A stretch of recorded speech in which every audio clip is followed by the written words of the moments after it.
हे आपका स्वागत है। मैं विवेक बिंद्रा, मोटिवेशनल स्पीकर। आज एक ऐसे इंसान की बात करूंगा, हो सकता है आपकी आत्मा कांप जाए। एक बात कहूं, वीडियो पूरा देखिएगा अगर हिम्मत है आप में तो, और कोशिश करिएगा कि अंत में रोएं भी ना आप। इनका नाम है छत्रपति संभाजी महाराज। आपने छत्रपति शिवाजी महाराज का वीडियो देखा था। यह उनके ज्येष्ठ पुत्र 1657 में इनका जन्म हुआ। बचपन से आखिरी तक केवल संघर्ष। 2 साल की उम्र में ही इनकी माता का देहांत हो गया। मां जीजाबाई, जो छत्रपति शिवाजी महाराज की मां थी, यानी कि इनकी दादी, उन्होंने इनको पालन पोषण किया। सोचता हूं कहां से शुरू करूं और कहां लेके जाऊं। अद्भुत बालक जिसके बारे में पूरी दुनिया को पता लगना जरूरी है। 13 साल की उम्र तक 13 भाषाएं सीख चुके थे।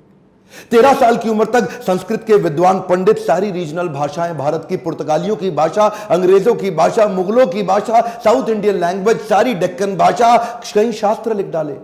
ध्यान दीजिएगा, शास्त्र पढ़ डाले नहीं बोल रहा। 13 साल की उम्र तक 13 भाषा और कई शास्त्र, बुद्ध भूषण और नखशिखा जैसे वो शास्त्र, और कई शास्त्र जहां पे इन्होंने अपने रायगढ़ के किलों की बात करी, गणपति का बहुत सुंदर गुणगान किया। हॉर्स राइडिंग, आर्मरी, तीरंदाजी और बॉडी बिल्डिंग, इन सब में तो इतने पावरफुल थे। एक्चुअली ना, अगर आप ध्यान से देखो तो ये एक रेयर कॉम्बिनेशन है शस्त्र और शास्त्र दोनों के।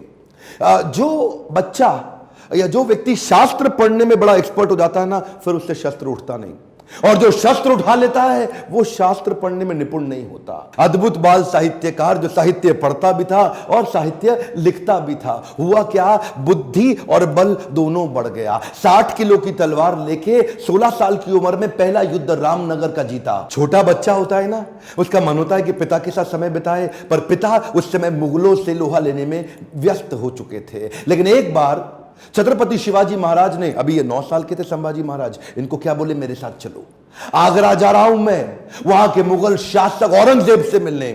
और घोड़े में बिठा के 1250 किलोमीटर, ध्यान दीजिएगा, घोड़े में 1250 किलोमीटर 9 साल का बच्चा पिता के साथ पीछे बैठ करके पहुंच गया आगरा। आगरा में क्या हुआ ये देख के हैरान हो गया, छोटा सा बच्चा। वहां मुगल सल्तनत के राजा उस समय जहापना क्या किया, इनकी पहले तो बेइज्जती करी, उसके बाद इनको कारागृह में बंदी बना लिया। ये बच्चा घबराता नहीं था, ये करेज इतना था कि वहीं बैठ के सोचने लगा, कैसे निकलूं, कैसे पिता को निकालूं, कैसे निकलूं। पहले तो पिता को बाहर निकाला, कुछ दिनों के बाद खुद भी वहां से गायब हो गया, रायगढ़ पहुंच गया। 10 साल की उम्र में इसको महाराज ऑफ आमेर के पास भेज दिया गया कि कैसे पॉलिटिकल अलायंसेस को और समझ सकें। यही 2 इंसिडेंट इसके लिए बहुत हो गए थे कि कैसे ये समझे, और उसके बाद तैयारी करने लगा। हर सफल शासक के पास कोई ना कोई बुद्धिमान सलाहकार जरूर रहता है। चंद्रगुप्त मौर्य के पास चाणक्य पंडित थे, जिन्होंने धनानंद के सारे साम्राज्य को उखाड़ा था। ठीक इसी प्रकार इन्होंने उज्जैन के कवि कलश, उनको अपना सलाहकार, एडवाइजर, फ्रेंड, फिलोसोफर, गाइड बनाया, जो अपनी कविताओं के माध्यम से इनकी विचारधारा को तैयार किया करते थे, इनकी सोचने की क्षमता, इनके बैरियर्स को खत्म करते थे। वो उनके ऐसे महान इंटेलिजेंट एडवाइजर थे जो हमेशा इनके, कवि कलश को हमेशा अपने साथ रखते थे। पिता अभी युद्ध लड़ने में बिजी थे, इन्होंने 19 साल की उम्र से पिता के पीछे से अपने रायगढ़ के किले को संभालना शुरू कर दिया। 23 साल की उम्र में 1681 में पिता छत्रपति शिवाजी महाराज वीर मराठा, उनका देहांत हुआ। इन्होंने 1 मिनट समय नहीं देर गवाया, तुरंत तैयारी करी।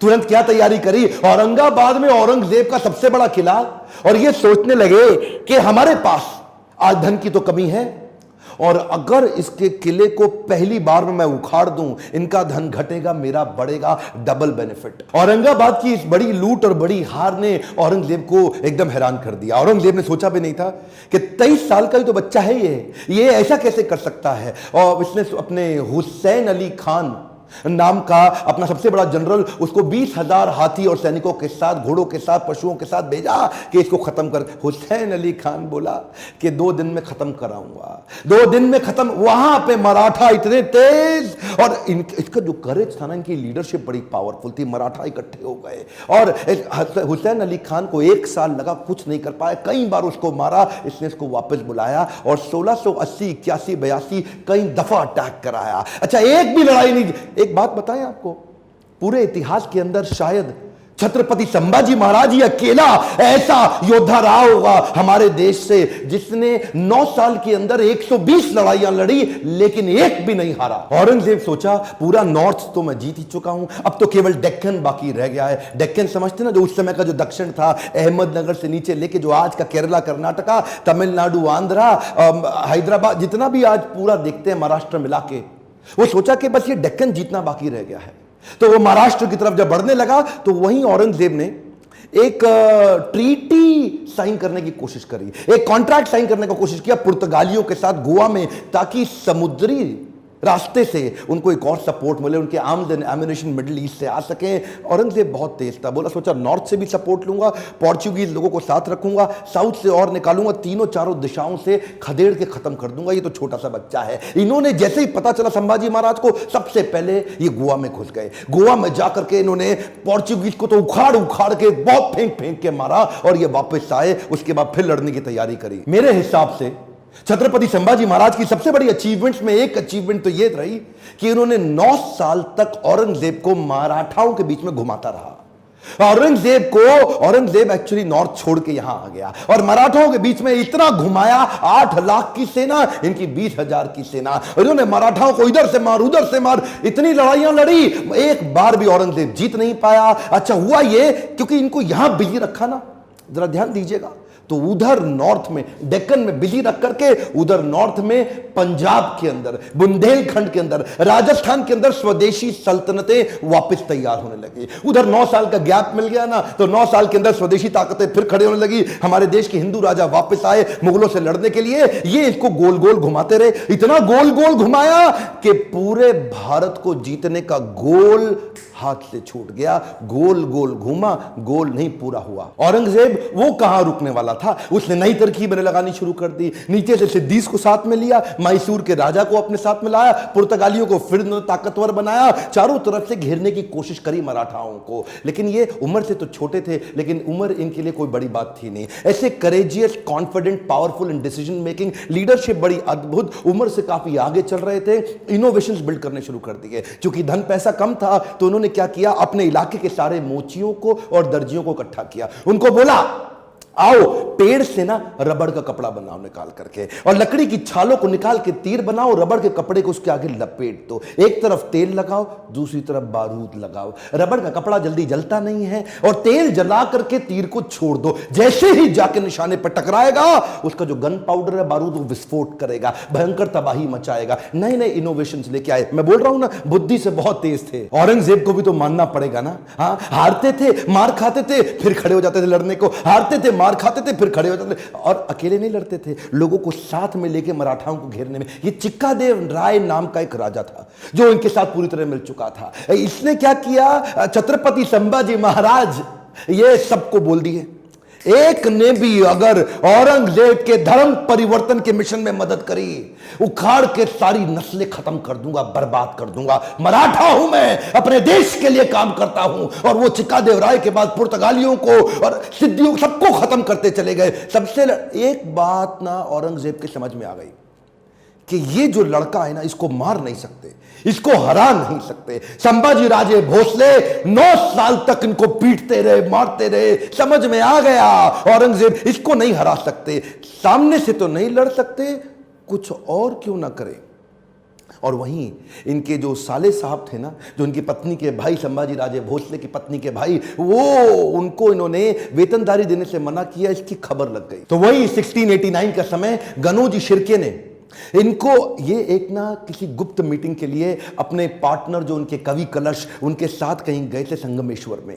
और वहीं गनोजी शिर्के ने इनके एक जनरल को, आर्मी के, औरंगजेब के, उसको बता दिया कि ये गुप्त रास्ते से जाओ, इनको आप खत्म कर दोगे। और वो लेकर के मामूली से 2000 लोगों को लेके पहुंच गया इनको पकड़ने के लिए। 8 लाख लोग तो हरा नहीं पाए, इनको पता था नहीं हरा सकते, 2000 से हारना पड़ा। क्यों?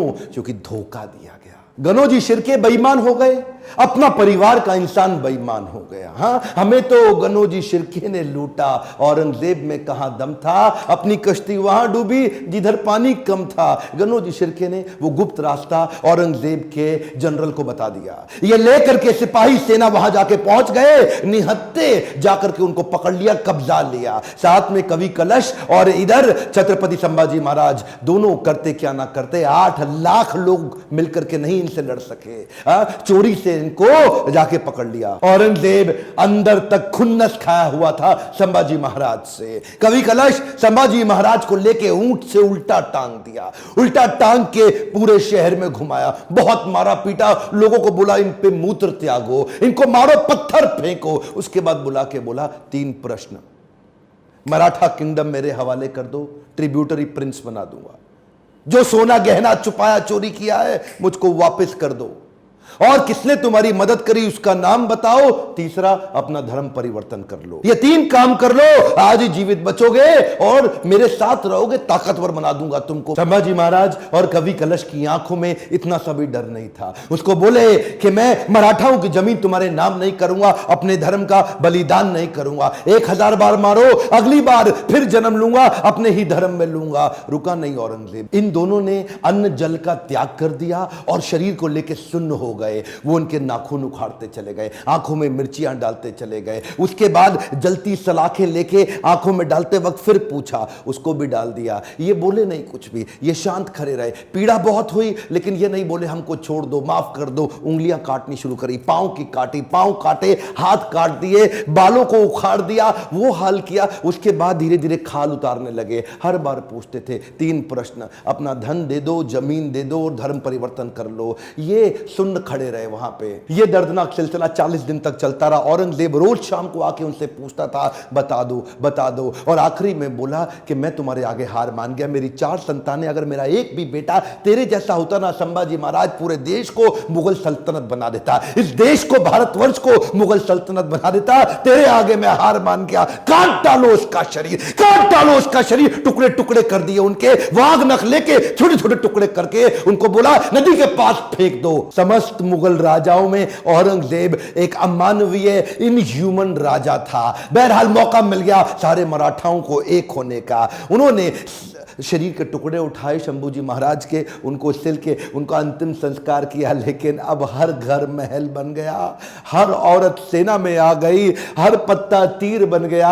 देश धर्म पर मिटने वाला शेर शिवा का छावा था। महापराक्रमी, परम प्रतापी एक ही शंभू राजा था। सारी मराठा कम्युनिटी एक हो गई और उसके बाद दोबारा युद्ध छेड़ा गया। खत्म हो गया दक्कन का सुल्तान बनने का उसका सपना।